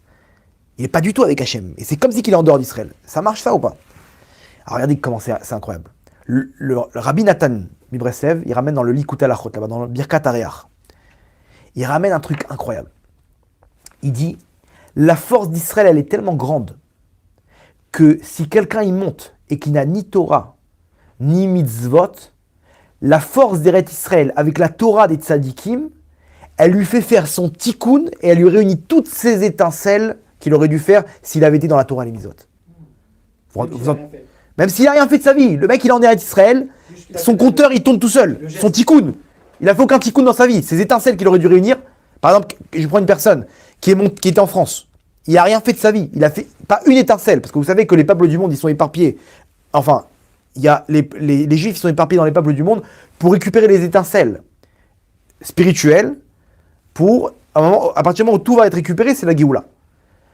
Quelqu'un qui monte de France, il a ni Torah ni Mitzvot, donc lui il a récupéré aucune étincelle. Comment je récupère les étincelles? Quand je fais les Mitzvot. Vous comprenez? Quand je fais Torah et Mitzvot, je récupère des étincelles. Maintenant lui il a rien fait en France. Il monte en Israël, automatiquement il monte avec toutes ces étincelles. Vous vous rendez compte le chidouche? C'est un truc de fou. Ça veut dire que automatiquement, voilà. C'est clair que les tzadikim qui font les actions là-bas, ils récupèrent des dividendes de ça. Mais après 120 ans, cette personne-là, elle aura une surprise de dire quoi? J'ai fini mon tikkun. J'ai fini mon tikkun. Ouais, t'as fini ton tikkun. Comment c'est possible? On l'a fait pour toi. Comment? Pilotage automatique. En Eretz Israël, c'est pilotage automatique. Tu réunis les étincelles. Donc quand tout le monde monte en Israël, tout le monde monte avec ses étincelles. Vous comprenez que plus les gens ils vont monter en Israël, plus Israël elle va monter. Avant, il y a une centaine d'années, Eretz Israël c'était des marécages. Comme ça, regardez sur le témoignage de Mark Twain. Mark Twain c'était un explorateur qui a fait le tour du monde et il a un journal intime, un carnet de bord. Il note tout ce qu'il voit. Donc on a un témoignage de l'état d'Eretz Israël il y a une centaine d'années. Et il dit, s'ils savaient les Juifs, le pays de leur père, ce qu'il est devenu, ce pays où coule le lait et le miel, c'est des marécages. Il n'y a rien à planter. Ça vaut rien. Il y a de la caillasse et il y a des marécages. Il n'y a rien à planter. Ce que tu plantes, ça ne pousse pas. Ce pays de la bracha, c'est ça ce que les Juifs ils ont décrit dans la Torah. Regardez aujourd'hui ce qui se passe. Aujourd'hui, le blé numéro 1 dans le monde, le blé de meilleure qualité au monde, c'est le blé d'Israël. Il est exporté dans les pays du monde. Tous les fruits du monde. Tout a été refleuri ici. Pourquoi? Parce qu'à partir du moment où les Juifs ils reviennent dans leur terre, tout refleurit. C'est écrit noir sur blanc dans la Torah. Et donc, quand un Juif il monte avec ses étincelles. Bien qu'il peut perdre un petit peu. Il a sa communauté là-bas en France, etc. Moi aussi, au début, j'étais d'accord qu'il vaut mieux que préparer son alia et bien monter et trouver. C'est sûr, il faut préparer. Mais même sans ça, ici, tu es avec Hachem. Donc, c'est une question de temps avant que tu reviennes dans les bras d'Hachem. Même si, a priori, tu as perdu techniquement dans la quantité, mais au niveau qualitatif, c'est beaucoup mieux. Il y a une proximité avec Hachem qui est en train de se créer. Donc, vous vous rendez compte ce qu'il dit le Likutei Halachot? C'est quoi ce chidouche? Vous imaginez? Et c'est comme ça que ça marche. Là où les Juifs ils sont avec leurs étincelles. Donc il y a la bracha. Dans chaque pays où ils se trouvaient les Juifs, ce pays, il s'est enrichi. En Égypte, première puissance mondiale. Après, ils étaient à Babel, première puissance mondiale, avec Nabucodonosor. Après, ils étaient en Perse, là-bas avec Achashverosh, première puissance mondiale. Après, c'était la Grèce, l'Empire grec, c'est connu. Les Romains, l'Empire romain, tout le monde connaît. Après, ils sont partis en Europe, là où ils sont partis. La Russie, c'était une des premières puissances mondiales. Ils sont partis, les Juifs, elle a coulé. Avant ça, l'Espagne et le Portugal, c'était les premières puissances mondiales. Ils ont viré les Juifs, ils sont tombés. Ils ont mis ça en Italie, première puissance mondiale. Ils ont viré les Juifs, ils sont tombés. En France, les Juifs, ils partent de plus en plus. La France, elle est en train de couler. À l'époque, la France, c'était une puissance. Jacques Chirac, quand il s'est battu contre Bush pour pas rentrer en Irak, il a tenu tête. Aujourd'hui, la France, ça vaut plus rien. Au niveau diplomatique, c'est zéro. C'est zéro. L'Allemagne, avant la Shoah, il y avait combien de Juifs là-bas? C'était la première puissance mondiale. Vous comprenez comment ça marche? Donc quand on monte en Israël, on monte avec ses étincelles. Automatiquement, il y a un pilotage automatique pour arriver à son tikkun. Vous comprenez maintenant pourquoi on dit comme ça que la maison de Esav, Édom, l'Occident, c'est comme de la paille. Et celle de Yosef, comme une flamme. À la fin des temps, il y a marqué que Yosef, le Mashiach ben Yosef, en un instant, il va brûler tout Édom. Il va faire tomber toutes les forces humaines. Comment c'est possible? Vous savez comment c'est possible? Parce que quand les Juifs ils vont monter, ils vont retirer toutes leurs étincelles. Donc il suffira d'une flamme pour faire tomber les forces humaines là-bas, dans les pays du monde. Tous les pays du monde, ils vont tomber, automatiquement. Hachem, il va faire un scénario où tous les Juifs ils vont monter, ce sera tout de suite la Géoula. Parce que tout le monde va monter, en un instant, toutes les étincelles, elles vont arriver en Israël. Elles vont arriver dans la Gdoucha, et ça sera terminé. Musulmans, chrétiens, tous les pays du monde, il n'y aura plus rien, il n'y aura plus de force. Ils n'auront plus de force, que les forces, c'est les étincelles que les Juifs ils apportent dans chaque pays. Donc on a tout intérêt à monter en Israël, parce qu'on monte avec ces étincelles. On rapproche la Géoula. À tel point, regardez ce qui se passe. Je suis tombé sur des questions qu'ils ont posées au Rav Kanievski. Le Rav Kanievski, tout le monde connaît son roi à Kodesh. Les grands d'Israël, ils disaient qu'il avait des dévoilements de Eliyahu Navi presque de façon constante. Eliyahu Navi se dévoile à lui. Il avait un grenier là-bas où il s'enfermait, personne ne pouvait rentrer. C'était interdit. Il avait des guilouilles Eliyahu Navi. Il parlait avec roi HaKodesh. Il disait des choses. Combien il a parlé sur la Géoula? Combien il a demandé aux Juifs de monter en Israël? Ils lui ont posé des questions. Regardez jusqu'où ça va. Ils lui ont posé quelques questions d'Alachot par rapport à Eretz Israël. Première question. La mitzvah de Yishuv Eretz Israël. Donc il y a une mitzvah. À partir du moment où je suis en Israël, je réalise une mitzvah. Est-ce que c'est des Rabbanan ou des Oraïta? Est-ce qu'aujourd'hui, à l'heure actuelle, c'est considéré comme une mitzvah fixée par les sages ou fixée de la Torah? Réponse, donc il y a une discussion dans la Halachot. Réponse des Oraïta, c'est de la Torah aujourd'hui. Chaque instant, quand quelqu'un est en Israël, il réalise une mitzvah de la Torah, automatiquement. C'est pour ça que ça relie peut-être tout à l'heure. Donc même quelqu'un qui n'est pas dans la Torah mitzvot. Même s'il fait pas la Torah et les mitzvot, le fait qu'il est venu, il a cette nikuda inconscient d'être avec Hachem, donc il a une mitzvah. Deuxième question. Aïm Adam Ekaim mitzvah tishuv Eretz Israël bechol rega. Cette mitzvah-là, c'est une fois qu'il est monté, il a réalisé, ou à chaque instant? Réponse, kol rega, à chaque instant. Imaginez, là on est en train de parler, je sais pas, ça fait combien de temps, 1 heure de cours? Chaque instant, on fait une mitzvah de la Torah d'être installé en Israël. Incroyable. C'est incroyable. Troisième question, Ma'adif. Qu'est-ce qui est préférable? Liot Rav Bechutz Laret ou Liot Yehudi Ragil Po Israël. Qu'est-ce qui est mieux? Qu'est-ce qui est préférable? D'être un Rav, imaginez-moi un Rav, il bombarde dans les misotes, en dehors d'Israël, ou d'être un juif simple en Israël? Réponse du Rav Kanievski, Beret Israël. Un juif simple, Beret Israël, il a plus de valeur dans les mondes d'en haut de ce qu'il fait qu'un Rav en dehors d'Israël. Quatrième question. Aïm la alot Yehudim lodatim. Est-ce qu'on doit faire monter des juifs qui ne sont pas religieux? Répond Ken la alot. Il faut les faire monter. Aujourd'hui, on comprend pourquoi. Bien sûr, fais-les monter. Mais quoi, ils vont salir la terre d'Israël. Fais-les monter. Ils ramènent leur nitsosot. Ils font leur tikkun même indirectement. Cinquième question. Il y a marqué Kol haolech 400 beretz Israël muftach lo shi'u ben haolam haba. Tout celui qui fait 4 amot, 2 mètres, chaque fois qu'on marche 2 mètres, ok, c'est promis qu'il sera ben haolam haba, qu'il n'aura pas au monde futur. D'ailleurs, entre parenthèses, on comprend pourquoi. Je fais ni Torah ni mitzvot, ok. Le mec, il fait toutes les aveurs de la terre, il fait 2 pas en Israël, promis qu'il a. Aujourd'hui, on comprend pourquoi. Parce que tu fais ton tikkun indirectement. Réponse. Alors oui. Alors la question c'est quoi? Est-ce que c'est une mitzvah en plus que la mitzvah d'être installé en Israël, qui fait chaque instant ou pas? Réponse. Tosefet, une mitzvah en plus. Une autre mitzvah. Chaque fois qu'on fait 2 mètres en Israël, encore une autre mitzvah. Encore une mitzvah. Alors entre parenthèses, on a relevé un point, mais c'est sûr qu'il y a des avérotes qui nous sortent d'Eretz Israël. Il y a marqué va taki arrête ses trèmes. La terre d'Israël, elle va vomir ses habitants. Comment? Si jamais on détruit surtout les mitzvot qui nous lie avec Hachem, d'alliance, comme la Brit, Shmirat Abrit. Tous les problèmes d'adultère, les gens qui font tous les affaires d'adultère, ceux-là, Hachem les sort parce qu'ils sont en train de briser l'alliance. Cette Brit-là, c'est combien t'es avec moi. Hachem il dit, vas-y, surmonte cette épreuve. Coupe le cordon ombilical. Hein? Coupe le cordon ombilical qu'on avait caché. Il coupe l'alliance. Il prend le contrat, il dit Hachem, je veux pas être avec toi. Hachem dit, bon, bye. Il y a une autre Brit, c'est quoi? Shabbat. Shabbat, c'est très grave en Israël. Alors, adultère, c'est tout ce qui va avec la tzniout, etc. Tout ça, c'est Brit. C'est tout ce qui fait référence à la Brit, à l'alliance avec Hachem. Pourquoi? Parce qu'une femme qui ne savait pas de sa noix, automatiquement, elle fait tomber des hommes. Dans les yeux, dans les pensées. Donc, ça aussi, c'est un problème. Et c'est pour ça que des fois, les gens, ils ne savent pas pourquoi la terre, elle est vomi. Peut-être qu'il y a des problèmes, des fois, de tzniout, des problèmes de shmirat abrit, problèmes de Shabbat. Ça aussi, ça peut engendrer qu'une personne, elle soit éjectée de la terre d'Israël. Il y a d'autres choses, mais c'est un autre sujet.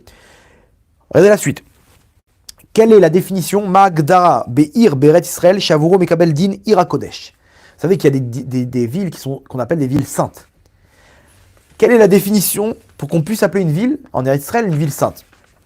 Réponse du Rav Kanievski, Kol Ir. Chaque ville en Israël, elle a un titre de ville sainte. Alors il y en a qui sont beaucoup plus saintes, comme Jérusalem. Mais Ashdod, on peut appeler Ashdod Akdosha. Vous vous rendez compte? Alors, vous allez me dire, et Tel Aviv? C'est la question d'après. Lifamim shomim anashim shemedabrim neged Tel Aviv, veyesh arbe bayot ech leitiaches. Il dit, donc, les gens, ils parlent contre Tel Aviv. Pourquoi? Parce qu'il y a plein de problèmes, plein d'avérotes. Là-bas, c'est une ville, c'est un état en soi, là-bas. Ils font ce qu'ils veulent, il n'y a pas de Torah, il n'y a rien du tout. Presque. Réponse de Rav Kanievski, c'est quoi la définition par rapport à ça? Réponse de Rav Kanievski, Ir kechol ir. C'est une ville comme les autres. Quoi? Comme Jérusalem? Pareil. Ça a la même Gdusha. Enfin, ça reste une ville sainte. Peut-être elle est en bas de la liste. Intrinsèquement parlant, mais pas avec les avérotes qui font de... Ça a la même influence. Influence, Les avérotes là-bas, ils n'enlèvent pas la Gdusha d'Eretz Israël. On peut dire Tel Aviv Kadosh. Exactement. Incroyable. Vous vous rendez compte jusqu'où ça va? Donc ça c'est le pouvoir d'Eretz Israël. Aujourd'hui, quand on n'a pas besoin de dire aux gens, vite, il faut partir de la France, il faut Gog ou Magog. Parce que, ok, d'accord, mais venez, on essaie de créer un moteur. T'es avec Hachem maintenant. Alors comment tu veux monter en Israël? Commence à réveiller ça chez toi. Est-ce que tu demandes Hachem? Est-ce que tu veux être avec lui, Birlal? Est-ce que c'est ça ce que quand tu poses la question, est-ce que je dois monter en Israël? Tu veux dire, c'est pas une question de monter en Israël ou pas. On n'est pas pour le point géographique. Est-ce que tu veux Hachem comme roi? Est-ce que tu veux être avec Hachem ou pas? Si tu veux être avec Hachem, t'es en Prina d'Eretz Israël, c'est une question de temps avant que tu réussisses. T'es plus dans la Klippa. T'es Chadarav. Ou t'es Chadrio ou t'es Chadarav. À toi de choisir. T'es face à la Klippa. Donc si t'es face à la Klippa, mais enlève tout ça. Vois ce qu'il y a derrière la Klippa. Il y a Hachem derrière. Si tu vois Hachem, tu vois pas la Klippa. Tu vois pas les obstacles. Hachem, je te veux comme roi. Et comprenez que maintenant, le shekel est en train de tomber. Hachem, il est en train de dévoiler sa royauté. Et tous ceux qui ne sont pas dans la royauté d'Hachem, ils vont tomber.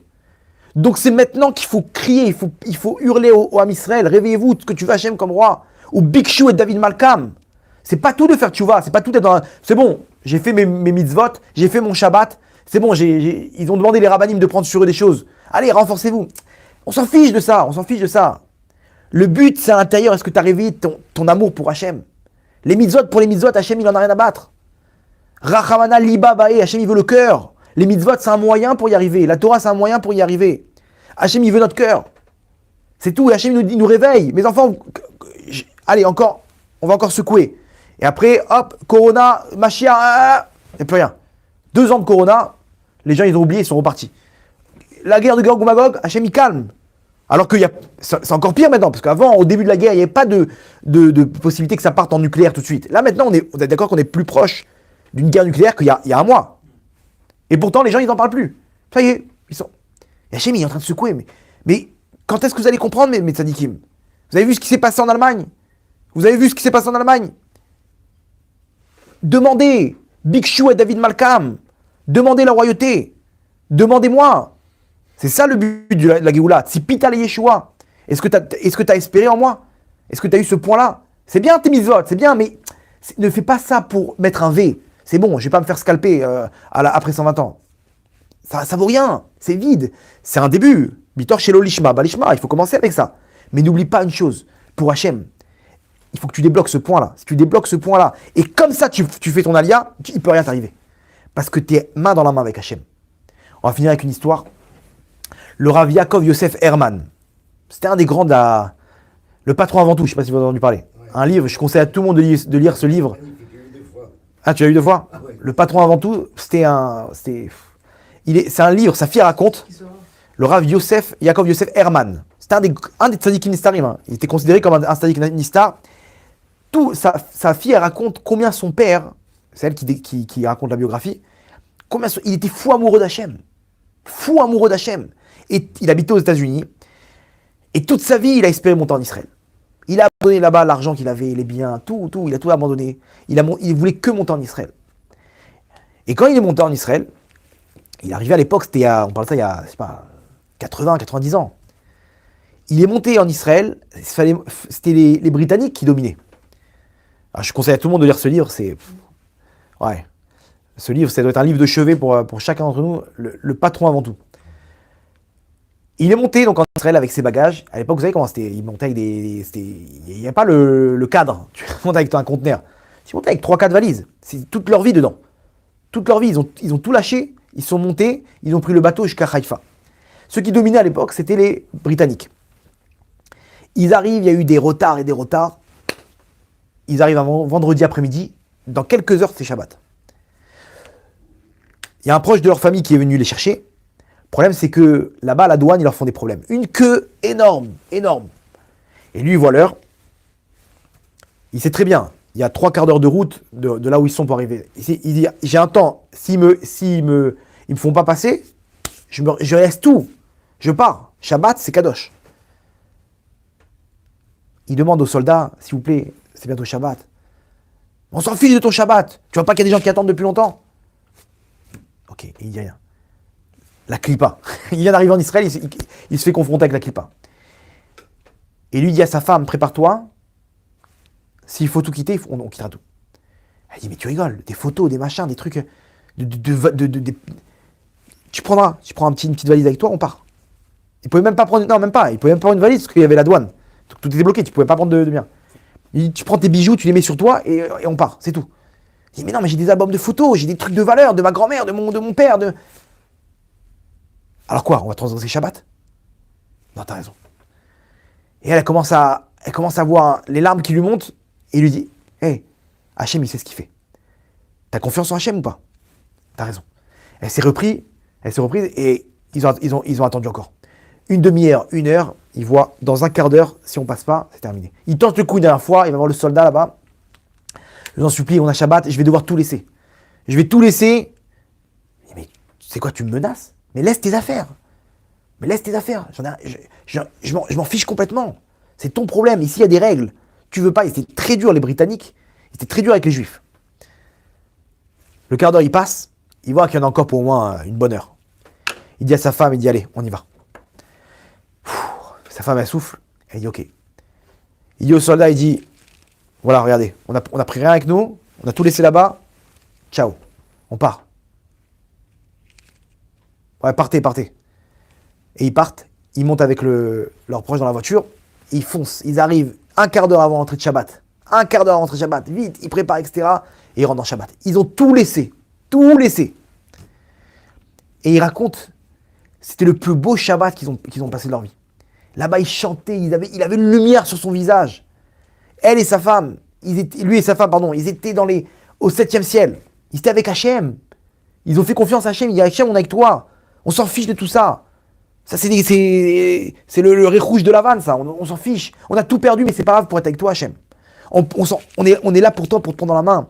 Aviani, Amelech, Hadarav, Hachem, il les a pris dans ses bras. Ils ont passé un Shabbat en chanson et en vécoute bâché en proximité avec Hachem. Il dit à sa femme, tu vois, ce qu'on goûte maintenant. Sa femme, des larmes de joie. Et t'as eu raison. C'était dur, mais t'as eu raison. Ils ont surmonté la clipa, ils étaient avec Hachem, ils n'étaient pas dans la clipa. Ils auraient pu se battre là-bas avec le soldat. Rien, prends tout ce que tu veux. Je suis avec Hachem. Regardez la suite. Shabbat, il se termine.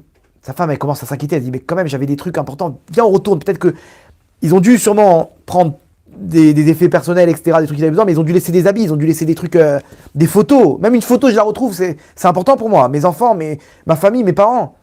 C'est précieux. Il dit allez, on y va. Ils repartent avec la voiture, ils retournent au port de Haïfa. Ils arrivent là-bas, ils voient un soldat de garde autour des valises.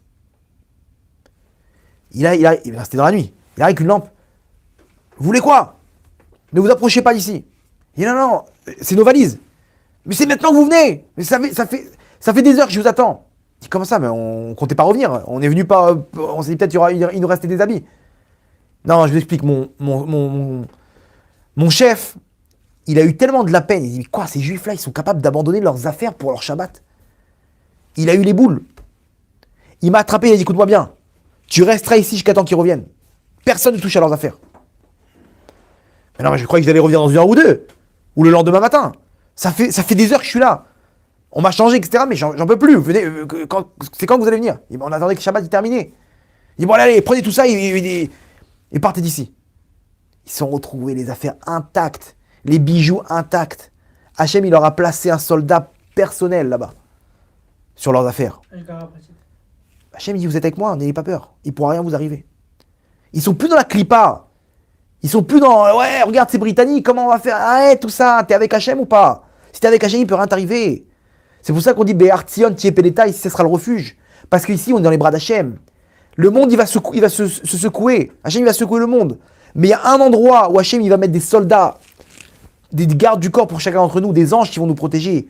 Et c'est pas des anges, c'est Hachem en personne qui va nous protéger ici. Ici on n'a rien à craindre.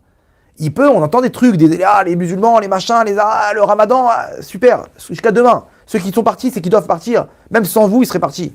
Mais vous ne toucherez pas au Ham Israël. Le Ham Israël, il est en sécurité dans sa terre. Et on doit être fier d'être juif dans sa terre.